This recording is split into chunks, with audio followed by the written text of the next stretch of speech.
Welcome to the War Room. It's not Stephen K. Bannon, it's Natalie Winters here hosting the Battleground edition of War Room for May 1st, year of our Lord 2023. We got a very packed show. We'll be starting with Dr. Naomi Wolf, talking to Frank Gaffney.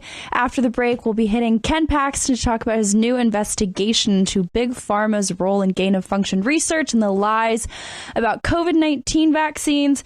And of course, Jeffrey Tucker dunking on, you guessed it, Anthony Fauci. Who else would we be hitting on War Room today? All the lies that the New York Times helped spread about him. But to start, we have Dr. Naomi Wolf down the line, I believe. Do we have you? Yes. Okay, we have you. Sorry. So I'm just curious. The Daily Clout, you guys do such fantastic work, really exposing vaccines for what they are. We'll let you describe what exactly they are. But you put out a new report today. I believe it's report number 69 coming out of dailyclout.io, talking specifically about the war on women and fertility in children. Can you sort of unpack what you've uncovered? Yeah, Natalie, about a week and a half ago, I updated you about horrors that were being multiply confirmed around the country regarding the placentas of vaccinated women, mRNA vaccinated women. And now we get to an even more appalling bombshell. And this is indeed the War Room Daily Clout Pfizer Documents Analysis Report series. And this is report number 69 by our COO and fearless, intrepid project director, Amy Kelly. And this is a new tranche of documents that Pfizer released in April. And they're probably the most stunning of all. They're some of the most heavily redacted, and we can see why. And the bottom line is Pfizer and FDA knew in early 2021 that Pfizer mRNA COVID vaccine caused dire fetal and infant risks, including death. They began an aggressive campaign to vaccinate pregnant women anyway. And so what I'm going to tell you is that these data were compiled in 2021 and 3 days after. Looks like we might be having some technical difficulties. Well, in the meantime, I also wanted to hit with Dr. Wolf if we can get her back up. There's been some interesting breaking news from Steve Kirsch on Substack. Dr. Wolf was talking about these revelations from the FDA in September of 2021. But the FDA also knew through documents obtained via Freedom of the Information Act requests that COVID vaccines actually made you 2 times more likely to be infected with COVID-19. Of course, they buried this and mandated vaccines for everyone and their mother. But I think it speaks to the not necessarily incompetency, but maybe malfeasance, which is something that we're going to get into after the break with Attorney General Ken Paxton. But in the meantime, if we can bring up Frank Gaffney, since I guess I always joke, I don't know if it's the Chinese Communist Party or Big Pharma toying around with Dr. Wolf's connection, but another person who the Chinese Communist Party would probably be interested in cutting the connection off of is Frank Gaffney, a dear friend of the show and a dear friend of mine, someone who has done a lot of work into Chinese Communist Party infiltration in the United States. You guys might have seen, we have some breaking news that there's been another sort of unidentified balloon-type object flying over the coast of Hawaii, and it got me thinking, is this another CCP spy balloon incident? Then that also got me thinking, does the Chinese Communist Party really even need to spy on the United States anymore from hundreds, if not thousands of feet above, when they have so many willing assets and agents here on the ground, frankly, not too far from me, just over on the Capitol and all around Washington, D.C., doing their bidding. Someone who's done a lot of work and investigations into the concept of not just elite capture, but elite merger is Frank Gaffney. So, Frank, obviously you have the indictment out, which really gets into how the Chinese Communist Party has infiltrated the United States. But when people look around, they see the policies coming out of the Biden White House. I don't think it's a far cry to say that China is benefiting pretty heavily, pretty directly. Obviously, Hunter Biden has extensive ties. Can you just sort of give us a rundown on CCP infiltration here in D.C., how far it goes, and why we're seeing some of the ridiculous policies come out of the Biden regime? Well, truthfully, Natalie, I've learned most of what I know about the subject from you, so I'm going to do a poor facsimile of your rendering of it. Yeah. Though I have to say, we have drilled down on this extensively in the 75 or so webinars of the Committee on the Present Danger China that we've tried to distill into this book, The Indictment, which will be out on the 9th of May. I'm very pleased to report from War Room Books. But to your question, I'm not sure that we've got really a clue about how much of this iceberg is under the waterline. What we see above is pretty awful.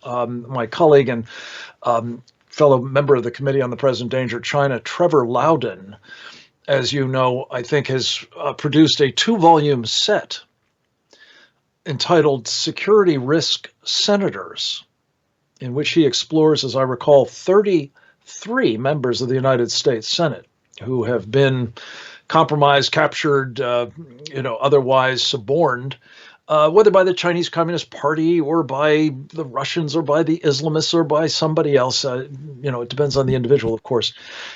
Trevor has a 6-volume set he calls House Un-Americans. And I think there's something on the order of 100 plus members of the House that he drills down on their bios, drills down on their past life experiences and collaborations and alliances and so on, and comes to the conclusion that they too fall into this category. And then, of course, Washington is replete with a whole host of other people, lobbyists, members of the executive branch, not least, and others who are similarly in this mode of being captured, as the Chinese put it. And Natalie, again, I want to say thank you to you for the bird dogging you've been doing on all of this. It's absolutely vital that we understand as best we can the full magnitude of it, but more to the point, and this is really the essential takeaway from the indictment, is we have to make sure, especially if, God forbid, we're going to go into a shooting war with the Chinese Communist Party, that none of these folks in the elites, whether it's in government, whether it's in the financial sector, whether it's in business more generally, whether it's in academia, whether it's in the media, whether it's in the pop culture, none of them are in positions of leadership, because you simply cannot afford to have people batting for the other team in charge of yours, especially under those kinds of circumstances. So whether they have to resign, whether they are impeached, or whether they're prosecuted, they've got to go. As the CCP likes to say, the supreme art of war is to subdue the enemy without fighting. And thank you for your kind comments about a lot of my investigative work. But an interesting pattern that I've seen that I think you guys have done really great work in terms of discerning where the CCP is going, right? What is their meta goal? What is the end game? What is kind of their master plan? And a lot of my early reporting focused on how the Chinese Communist Party was shaping narratives about China and China's rise here in the United States, right? China is an ally. They're an economic miracle of just capitalism and, well, sort of. But what is interesting that I've seen now is it sort of seems to be a shift. In other words, it doesn't seem that the CCP is just content manufacturing narratives about themselves here in D.C. They want to push a very different agenda, one that is very antithetical to the way that we live our lives here in the West, implement it here in the United States. And I would argue in tandem and really in cahoots with the World Economic Forum, with the United Nations, the World Health Organization. I think the best example of that is, of course, the pandemic treaty. Of course, it's not a surprise that you were just talking about senators, that the Senate is authorizing the NDAA, which sort of includes in a roundabout way the authorization for this treaty. Or, of course, you have CCP compromised Joe Biden, who'd probably happily sign off on this treaty. So I'm just curious, can you sort of give us the latest on that first, but also more broadly, this sort of WHO, UN, WEF style global governance, even though I reject that term, but how the CCP is pushing and angling for that here in the United States? Yeah. Well, again, you've explained so clearly and so well, as has Naomi Wolf.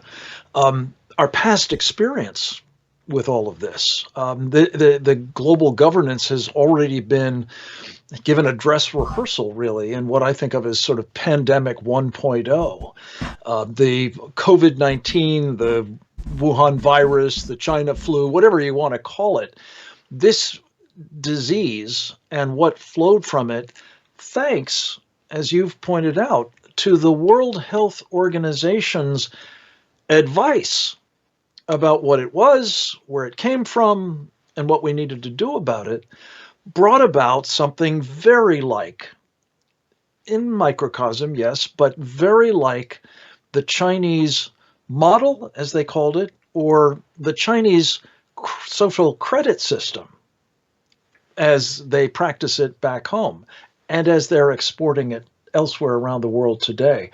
And just to sort of bring you up to the moment on this global governance thing, Natalie, we created something we call the Sovereignty Coalition. Natalie Wolff is a very important member of it. Reggie Littlejohn, who's been on the program a lot, talking about it as well, many others. This is focused on something that may happen as soon as the end of this month, when the World Health Assembly meets in Geneva, Switzerland, and decides to take the World Health Organization from an advisory role into one that is compulsory, one that will do, actually, with the authority of the international community and international law, what they got away with doing, more or less, when they were just an advisory body back in 2019, 2020, namely telling us what to do about a problem that they were misdirecting us about because they do the bidding of the Chinese Communist Party. So we need to get out of the World Health Organization right away, before they're able to tell us what to do, tell us what's a public health emergency of international concern, tell us what we have to do in response to it. And that's terrifying, because it's not just our national sovereignty, of course, that's imperiled by all of that. As you said, Natalie, it's our whole way of life. It's our personal freedoms as well. Mm-hmm. Think about it. As we asked the question, wonderful meme, who's your doctor? If the World Health Organization has this kind of mandatory role, they're going to be in your consultation room with your personal physician. You're not going to get the best medical advice. You may get the worst medical advice, in fact, if the past practice is any guide. So all of this is to say, as usual, the war room is on the case. Steve has been terrific about this, as have you, as have your guests. We've got to get out of this World Health Organization, and we need everyone to go to sovereigntycoalition.org.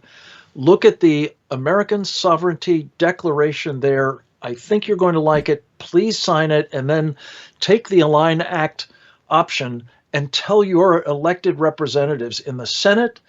Hopefully they're not security risk senators, but they might be. And in the House, hopefully they're not House Un-Americans, but they might be. But tell them nonetheless, you want the United States out of the World Health Organization now. Well, you've gotten so good at doing War Room, I was going to ask you, where can people sign the or join on to the Sovereignty Coalition and find your book? But I think you already did all that for me. Make sure you go get the indictment by Frank and go to sovereigntycoalition.org. Frank, thank you so much for joining us. Pre-order it. God bless you. Yes, awesome. Have a good one. Wherever books are sold. I think we should have Dr. Wolff back up. Let's see. All right, awesome. We got you. So before, like I said, it was either the Chinese Communist Party or Big Pharma. Before they intervened and shot down your signal, you were telling us about how the war on women by Big Pharma rages on. If you want to sort of pick up where you left off and any other points, any connective tissues you wanted to make. Yeah, thank you. You know, I don't even know if you're joking or exaggerating, because I also, with this particular report, got booted off of Twitter again. It would appear it got kicked off of YouTube. I barely know how many platforms we can get it onto before it's censored again. It's really such a terrifying document. So I was picking up with Report 69 and this newly released tranche of Pfizer documents. So there's one which is a shocking 8-page document titled Pregnancy and Lactation Cumulative Review, and it spans the time of the drug product development all the way to the 28th of February, 2021. And a Pfizer employee, Robert T. Morocco, approved the review. And I stress that because a real named person really looked at these dead babies, these spontaneous abortions, these injured babies, these traumatized tiny children, and passed it on to the FDA. The FDA signed off on it, passed it on to the CDC. 3 days later, Rochelle Walensky, with this document in hand, tabulating intentional lethal harm to babies and fetuses, told the women of America to get vaccinated if they were pregnant. That's what I'm trying to tell you. So it resulted in horrible damage to fetuses and babies. Pfizer tabulated adverse events in over 54% of cases of, quote, maternal exposure, end quote, to the vaccine. They defined, quote, maternal exposure as PT's patient maternal exposure timing unspecified, during pregnancy, before pregnancy.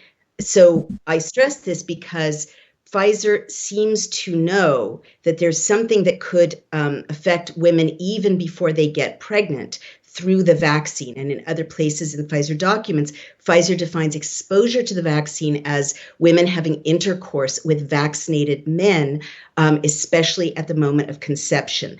So Pfizer may have been looking at damage to women and babies that could result from intercourse, inhalation, and skin contact prior to pregnancy, as in their earlier protocol. Pfizer's tally of damages to fetuses and babies includes, quote, 53 reports, or 21% of spontaneous abortion, 51 abortion, 1 abortion missed following this vaccination, and a missed abortion is an empty gestational sac. They count fetal tachycardia, irregular heartbeats faster than 180 beats per minute that require early delivery and hospitalization. 6 premature labor and delivery cases resulting in 2 newborn deaths. Cause of death for one baby, quote, was cited as extreme prematurity and severe respiratory distress and pneumothorax. The other death, Pfizer said, was due to, quote, premature baby less than 26 weeks and severe respiratory distress and pneumothorax. And I just want to note here that pneumothorax is when an air sac develops between a tiny baby's lungs and their tiny chest wall. And I told you a little while ago that Ellen Jasmer, this midwife in Northern California, is reporting that now from vaccinated moms, babies are being born, they seem fine, they go home, and then they're rushed to the hospital with this respiratory distress. It is not just fetuses and newborn babies that Pfizer calmly noted were being damaged and killed in the company's internal records. Entirely separately, Pfizer also recorded multiple harms to babies through the milk of vaccinated moms. And in this cumulative review, 19% of the babies in Pfizer's records exposed to the COVID mRNA via their mother's breast milk. So this was our hypothesis. We broke this story months ago, and then the NIH indeed found that there was vaccine materials in breast milk. And now Pfizer themselves knew that tiny babies were getting horrible ingredients of this poison in their mother's breast milk, mRNA and the polyethylene glycol coated lipid nanoparticles. These poor babies, there's this chart that will chill your soul, Natalie, right there from the Pfizer documents. And it's an echo of this terrifying chart I talked about that broke down women's menstrual injuries, basically, in the Pfizer documents. Here, it's tiny babies, pyrexia, fever, 9, infant irritability, 5, diarrhea, 3, suppressed lactation, 3, breast milk discoloration in the women, 2, infantile vomiting, lethargy, pain, peripheral coldness, urticaria, vomiting again, abdominal discomfort, agitation, allergy to vaccine, crying, dysphonia, irritation, poor feeding, paresis, roseola, skin exfoliation, vision blurred. I'm skipping over, but it's a whole chart of injuries to tiny babies from their mother's milk that Pfizer calmly tabulated. Some of the babies' suffering was serious. There were 10, quote, serious adverse events, SAEs, from, quote, exposure via lactation. The review outlines 6 of these. A 15-month-old infant experienced skin exfoliation and infant irritability. The outcome was unknown. we don't know if that baby survived. A 9-month-old infant with a medical history of meningococcal vaccine, no history of allergies, asthma, eczema, or anaphylaxis, experienced rash and urticaria a day after exposure via lactation. A day after the mother received vaccination, a baby developed a rash after breastfeeding. At the time of the report, the event was, quote, not recovered. They keep looking away. And each time they say a causality assessment was not provided. They just turned a blind eye when the babies were suffering. An 8-month-old infant experienced angioedema, an area of swelling of the lower layer of skin and tissue just under the mucous membranes, one day after his mother received vaccination. There were 2 cases of illness, quote, after exposure to breast milk. I'll just skip ahead. All of these tiny babies. In the second case, a 3-month-old infant developed an unspecified illness and required hospitalization for 6 days post-exposure via breast milk. The outcome was unknown. We don't know if that baby survived. So in spite of Pfizer and the FDA knowing by April 20th, get this timing, 2021, the extent of damage to fetuses and babies, including the fact that fetuses and newborns had died, on April 23rd, 2021, 3 days after this report went in, inexplicably, Dr. Rochelle Walensky held a White House press briefing where she recommended that pregnant women get vaccinated. And we link that White House briefing there. And we include the entire 8-page document. It's absolutely chilling. But the bottom line is this is intentionality. I don't think there's any way to avoid what we're looking at in this case. They suspected babies would get sick from nursing with vaccinated moms. They saw that they did, and they kept going. You haven't heard one press conference from FDA or CDC telling vaccinated women not to nurse their babies. They knew the babies would get sick and that some were being hospitalized. They kept going. And they knew that vaccinated women with exposure, including before pregnancy, to the vaccine, which Pfizer has defined as semen from vaccinated men, inhalation, and skin contact, would damage babies. And they saw that babies died, that there were spontaneous abortions, miscarriages, empty amniotic sacs, newborn babies dying, newborn babies with lung disease, which exactly is what we're seeing now a year and a half, 2 years later. And they knew it would happen. They knew it happened to almost 20% of the babies in their own study, and they rolled it out anyway. So this is premeditation, not just sterilization, but I don't even know what to call it, child sacrifice. Wow. Well, the timing of that press conference held by the CDC, it's insane, if not monstrous. And what's so crazy, you're going through listing all these just horrible conditions that these vaccines have directly caused in these innocent young babies and newborns. But hey, I'm sure Pfizer has a really great ESG score, and I'm sure they have really diverse hiring practices. And by the left's metrics of social justice, I'm sure Pfizer is an absolutely fantastic and wonderful company. Meanwhile, they're inflicting, like I said, this horrific damage on all of these just young, innocent babies. It's horrific, and it's hard to listen to. We got a few minutes, unfortunately, before I have to let you go. But you sort of started hinting at towards the end what I wanted to ask you. We used to always say we can't let the cure be worse than the disease. And I think the science has been settled that we did let the cure be a lot worse than the disease. But I think the other take on that sentence is that maybe, and it sort of seems like the evidence that you've presented, is that this alleged cure, maybe it was the disease. In other words, it seems like the side effects of these vaccines really were almost worse than the alleged side effects of COVID-19.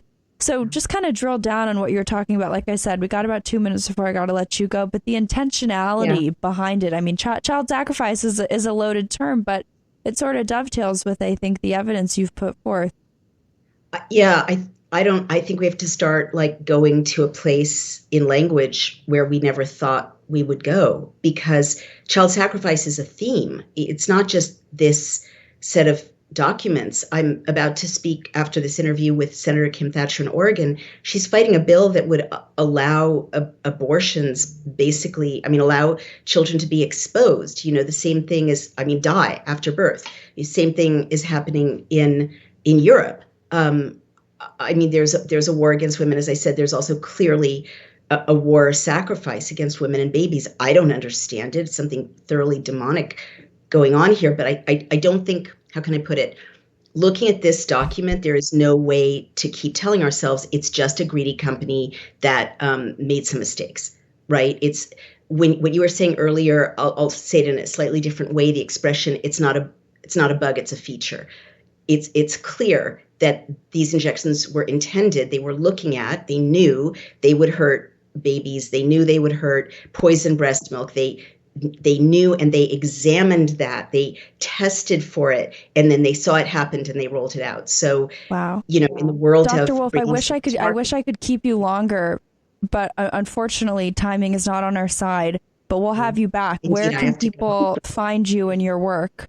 Yes. Thank you. So please keep supporting us. Get the the War Room Daily Clout Pfizer document book on Amazon, which has 46 of these reports. The other reports are up on dailyclout.io, and your donations and memberships are our lifeblood. So please keep supporting us so we can keep bringing this work to you. So sorry about this bulletin, but I think it's better to face it. And thank you so much, Natalie. Thank you. Thank you so much. Well, we'll be right back. We got Ken Paxton, the Attorney General from Texas, joining us to talk just about this, Big Pharma's culpability and a lot of COVID-19 related deaths and side effects and injuries. And of course, Jeffrey Tucker talking all things Anthony Fauci, the lies. There's a lot of them. He's pulled out 10 of the greatest hits from Fauci's New York Times puff piece. I think that's probably an understatement. Puff is doing a heavy lift there. We'll be right back.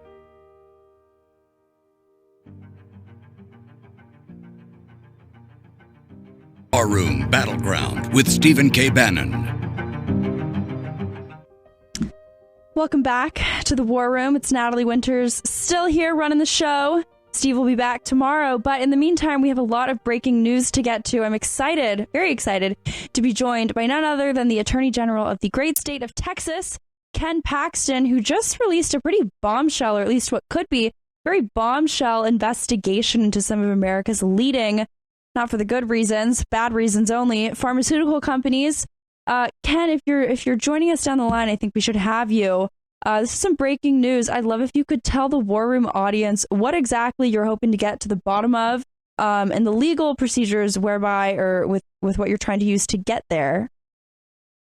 Well, Natalie, thanks for having me on. Yeah, so we filed what are called CIDs, not filed, but we sent civil investigative demands. There's like interrogatories, questions for these three corporations, Pfizer, Moderna, and Johnson & Johnson, to answer questions about what they were doing with their vaccine, whether they misled consumers about the efficacy of it, whether they misled consumers about their trials, whether they misled consumers about whether this would prevent transmission.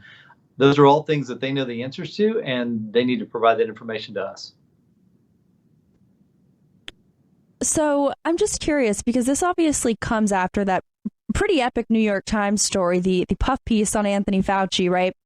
Where he says, and sort of buried in that story, without gain of function research, you wouldn't have vaccines, which I don't necessarily know if that's a valid claim, but I think it certainly links this gain of function research that not only do we know the Wuhan Institute of Virology was engaged in, but that a lot of these pharmaceutical companies, and there's a whole lobbying brigade up here on the Hill to make sure we don't ban gain of function research. And I think if you really get into the weeds, all roads lead back to vaccine development. But what I understand, at least from reading the press release of this investigation, is that it seems like this link between the people who are engaging in gain of function research and pandemic prevention and all these lofty euphemistic terms, which don't really ever seem to materialize despite the trillions of dollars, the GDP of small African nations that we pour into pandemic prevention. Yet these are the same people who are also supposed to be creating and then also subsequently profiting from the cures to the viruses that they're supposed to be preventing. It sort of seems like a major, if not massive, conflict of interest. So I'm just curious how exactly your investigation really drills down into gain of function research.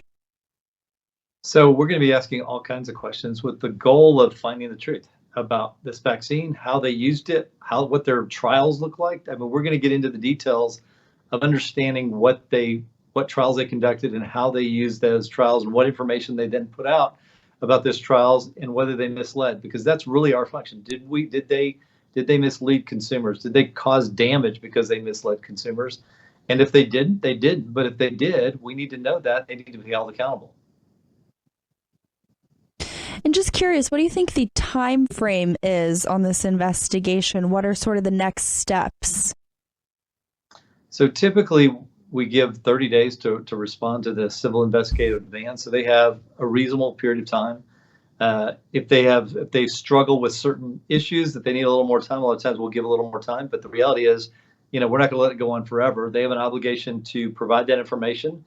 Our job in Texas is to prevent fraud and deceptive trade practices. And so the only way we can know what they're doing is if they provide this information. This is all required by state law. This was all passed by the Texas legislature, and other states have similar laws to this. They could be doing the same thing, but I guess we will be the first to find out, some of the truth about what actually happened with these vaccines. Just one last question, just looking ahead, looking down the road, because I think if this is obviously an investigation done on very solid grounds, I think a lot of people are concerned about the ramifications, because I think side effects is too nice a term of a lot of these COVID-19 vaccines or therapeutics. But do you think that an investigation like this could potentially, say, just speaking hypothetically, but lay the groundwork for people who have maybe been or suffered consequences as a result of taking this vaccine, or lost loved ones or, family members from taking these vaccines, especially when the federal government mandated these vaccines? Do you think that this could potentially pave the way forward for some sort of, I'd call it justice for people who have been wronged potentially by these COVID-19? I know the war room audience doesn't like when I use the word vaccine, but for sake of brevity, we'll call them vaccines. Well, one of the reasons we're doing this is the protection that these pharmaceutical companies have gotten from Congress, where they can put out these vaccines and they have no liability. So Congress would have to address that, or people would have to find a creative way to address that harm. The reason we wanted to do this is because individuals have no incentive to go file a lawsuit, because there's no actual damages, because they're protected. We can get damages if we can show that they deceived consumers in how they presented their vaccine, or they didn't tell them the whole truth. We don't know that yet, but we're going to find out one way or the other whether they did deceive consumers. And if they did, then they're at least accountable to the state. And then it would be up to Congress to address the special protection that these vaccine manufacturers have under federal law. Wow, great work. Thank you so much for joining us. I really appreciate it on short notice, too. If people want to stay up to date with this investigation and follow your office and what you're doing, where can people find you? You can either go to our website, the Texas Attorney General website, or kenpaxton.com. Awesome. Thank you so much for joining us. Thank you. Have a great day. I think we should have Jeffrey Tucker joining us to talk about something not falling too far from that tree. It has to do with Anthony Fauci and the many lies he's told, not just about COVID, not about gain-of-function research, not about the Wuhan Institute of Virology, and I'm talking straight up lies, but also lies of omission. He has all his bases covered in all the lies he likes to tell the American people, and at taxpayer expense. But Jeffrey Tucker wrote a wonderful article sort of debriefing and unpacking what I would say is probably the most concentrated article, or at least in terms of lies, that's been published in the New York Times, which is a very, very high bar. Maybe it's a low bar, but at least in recent history, and it has to do with Anthony Fauci and his track record when it comes to the pandemic. Jeffrey, thank you for joining us. If you want to sort of walk through some of the highlights, some of the most egregious quotes from Saint Fauci, I'd appreciate that. Yeah. Well, thanks for having me, and also thanks for having the Attorney General from Texas on. I'm very excited about this lawsuit because, as he pointed out, federal law indemnifies vaccine makers against all harms. And I've heard it said from very credible people that if that law were ever repealed, the stock valuation of all the vaccine companies would go to zero, which is quite a commentary, right? Let's try it out and see what happens, right? So the vaccine makers cannot be sued for the harms they cause, even if their product is mandated. But the Attorney General Paxton has figured out a way around this just to ask the basic question: did you deceive anybody in your advertising? Did you make false claims about your product? In which case, that's illegal in the state of Texas. So that's a serious problem. So I have to congratulate him for this.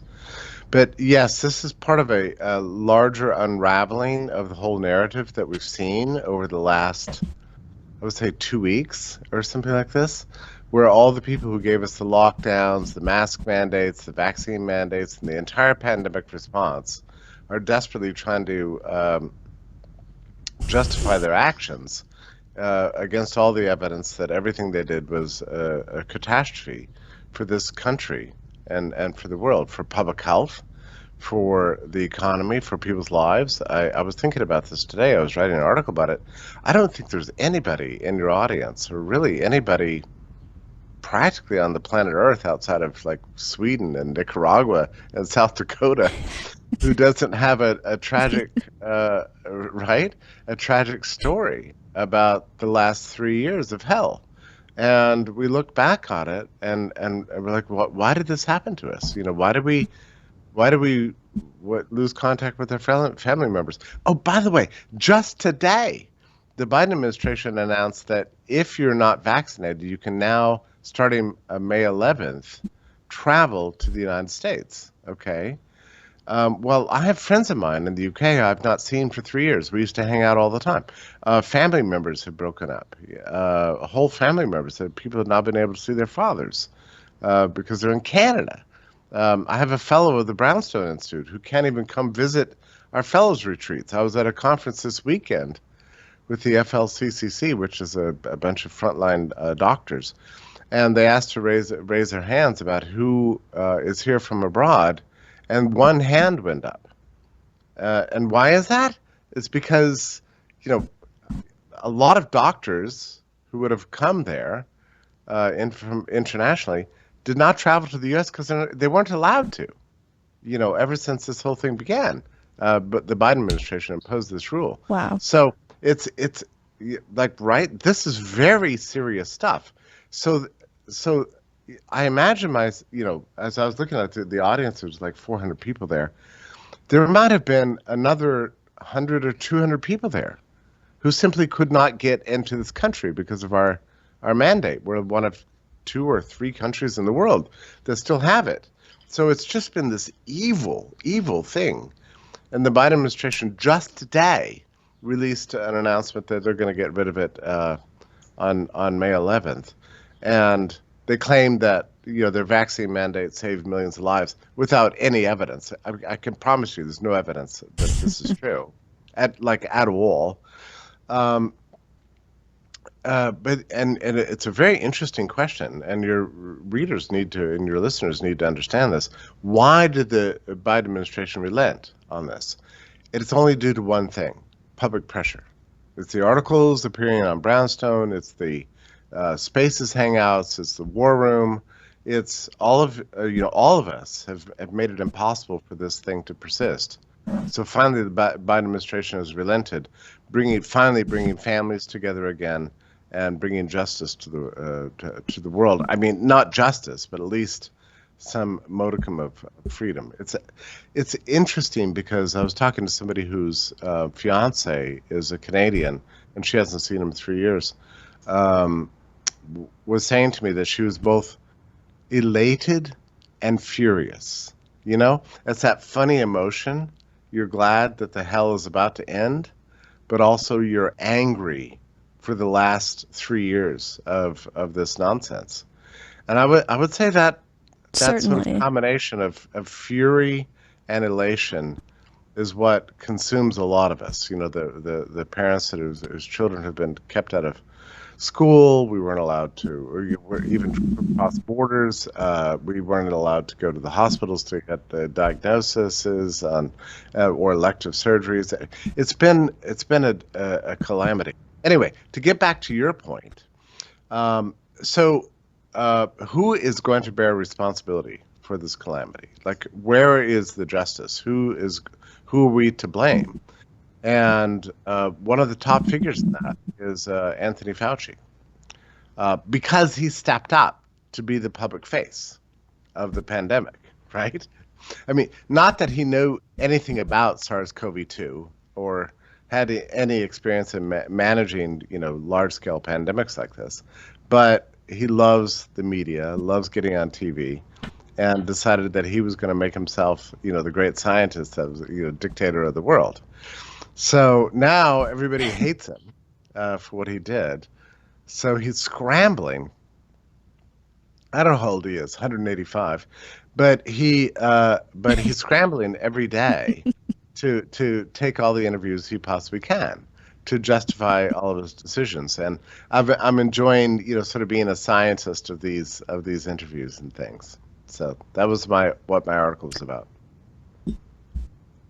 That was a very wonderful, very complex answer. And I remember it wasn't too long ago that the Atlantic magazine had in very bold headlines, bold font, pandemic amnesty. They were pushing that a few months ago in response to all of this. So I'm just curious, because I think with a lot of this COVID stuff, obviously the crimes that these people have committed have already been committed. Like you said, they're in the past. They're still obviously in the forefront of our minds. But COVID is sort of over, but we're sort of getting out of it, very slowly. But the Biden regime is relenting. But I want to drill down on something you said, because you link this all to public pressure. And I'm sure the War Room Posse has played into that a lot, of course, the work you do at Brownstone. But what do you make of sort of the timing of all of this, right? The Anthony Fauci puff piece in the New York Times, his mainstream media rounds. Right. In terms of timing, where do we go from here? In your opinion, what exactly does accountability actually look like? Right. Okay, thank you. So the critical thing is that, number one, public pressure is what stopped essentially the totalitarian biosecurity state from being a permanent state of being. They wanted permanent vaccine passports. They wanted segregated cities like they did to New York. The unvaccinated were excluded from libraries, theaters, restaurants and bars, and so on. So that's happened in New Orleans and Boston and Chicago for a time. They wanted that a permanent thing. They wanted vaccine passports and eventually leading to a Chinese-style social credit system. That's what they wanted, and it was supposed to be the Great Reset. But the thing about God Bless America and God Bless Americans, we fought back against it, right, in every conceivable way. By the way, they hate us for it. They're furious at what they call misinformation and disinformation. And everywhere you read, they're still angry that they blame social media, they blame Twitter. That it doesn't matter that Facebook deleted tens of millions of posts. They're still mad about the ones that somehow got through. So they blame that. They blame the War Room. They blame Brownstone, right, for the fact that they didn't get their way. And it's a very interesting. So thank you for the question. So here's what listeners need to understand. In the end, governments and even powerful corporations have to obey the public will. And when people rise up in fury and figure out ways around it, listening to the War Room, going to Telegram, whatever, sharing information on Signal, talking to their friends and neighbors, we can beat back things. And this is evidence of that. They really did want a great reset that would introduce an age of the biosecurity state with social credit systems like China. That's what they thought they were getting. Instead, even the White House itself is having to roll back these vaccine passports, basically, as in response to public fury. So, people often ask the question, how do you change the world? I mean, this is the answer. You change the world strategically, with great courage, with ferocity, and by speaking out and never being demoralized in the face of people like Fauci. And there are many people just like him. Don't ever let the 0.001% tell you how to live your life. That's to me the answer. So that's how we beat it back. I mean, the War Room made a big difference, and so have all of us. And it's a great day. But yeah, I feel a sense of tragedy and fury and anger that we lost 3 years of our lives with this nonsense, but also great sense of elation and happiness that finally it's coming to an end. But we can't forget this lesson, right? Like, how do we beat them back? We beat them back by not complying, by resisting, by protesting, and figuring out ways around them. So that tells all of us what we have to do in the future. You know, we can never let this happen again. And I promise you, they will do it again if they have their way. I mean, Fauci has been very vocal about this. The lockdowns were a great idea. He says this in the New York Times interview. It was a great idea. It's just that sometimes it was misapplied. We kept it alive too long for schools, you know, whatever. It wasn't his responsibility. He was only passing on advice from the CDC, right? So that's the way he looks at it. But they have every intention of doing it again, and they will do it again. If people do what they did in March 2020, which was to kind of go along with what the experts claimed. We can never allow that to happen again. It's kind of like a hydra. I feel like you cut the head off of one of the snakes and then like 8 grow back, right? We quashed the COVID stuff, but now we got the WHO pandemic treaty. The World Economic Forum just admitted that they're accelerating their implementation of their Agenda 2030. The United Nations is doing whatever the United Nations does with our taxpayer dollars, thanks to Joe Biden. Right. But you are right. I think that's a nice silver lining, a nice little white pill to end tonight's show on, because sometimes it's easy to get a little depressed and feel like we're not winning when we look around. But we have to remember, like you said, and it was interesting, you said it was the War Room posse and regular everyday people. It wasn't the people on Capitol Hill. It wasn't really even our lawmakers, especially Republicans, establishment Republicans, who fought for us. It really was in the hands of we the people. I think I've heard that term before. Jeffrey, thank you so much for joining us. You do such wonderful work. If people want to follow you and stay up to date with what you're doing at the Brownstone Institute and the events you're having, where can they find you? Well, brownstone.org is the best place, and I always encourage people to subscribe and just get on our email list, which we send one a week. But it's our way to maintain contact. But thank you for your work. We're reminded in these times that eternal vigilance is the only way to guarantee liberty. I mean, we know this now. It's not built into the institutions. It comes down to you as an individual. That's what it all comes down to. But thank you. Indeed. Action, action, action, as Steve would say. Find your task and purpose, as the War Room intro always says. Thank you so much for joining us, Jeffrey. And thank you, War Room Posse, for joining us. Got about 10 seconds left. Steve will be back tomorrow morning in the hot seat, still down in Palm Beach. I think I'll be hosting the show on Wednesday afternoon. Thank you for spending your evening with me. Have a good one.